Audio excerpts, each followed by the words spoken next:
A 30-foot pole is supported by 2 wires that extend from the top of the pole to points on the ground that are each 16 feet from the base of the pole. Find the total length of the 2 wires. I'm going to start this problem by drawing a picture. So I have a pole. Let's start by drawing a pole. And then I have 2 wires that extend from the top of the pole to points on the ground.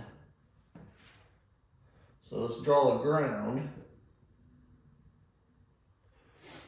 And then I have the wires coming down to the ground. Now I know my pole is 30 feet. I have that distance. And it says that the points on the ground are 16 feet from the base of the pole. The base of the pole is right here. So 16 feet is going to be right there. And then this will also be 16 feet.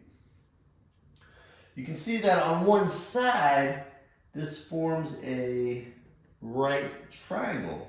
And another right triangle on the other side. The goal here is to find the total length of both the wires together.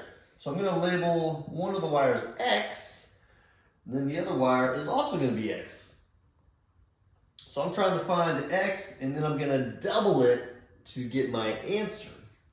Now since I have a right triangle here, and I have 2 of the sides, and I'm looking for this side, I can use the Pythagorean theorem. A squared plus b squared equals c squared. A and B are the 2 legs of the triangle that make up the 90-degree angle. That's 16 and 30. Doesn't matter which one you label 16, which one's 30. So let's just plug 16 and 30 in for the legs. And C is the hypotenuse. That is the side across from the 90-degree angle. That's going to be X. That gives me an equation that I can now solve for X. But once you solve for X, make sure you double it to get the answer. All right, let's solve this. 16 squared, that's 256. 30 squared is 900.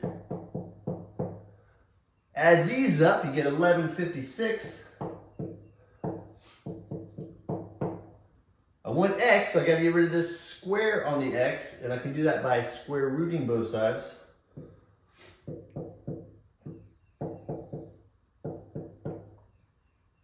Square root of 1156 is 34. And square root of x squared is x. All right, there you go. I solved for x. But that's not the answer. Remember, the answer is the total length of both the wires together. So I need to take 34 and double it. So I can do 34 plus 34. And that gives me 68. And don't forget that we need units. Everything's in feet, so it's going to be 68 feet of total wire. There you go.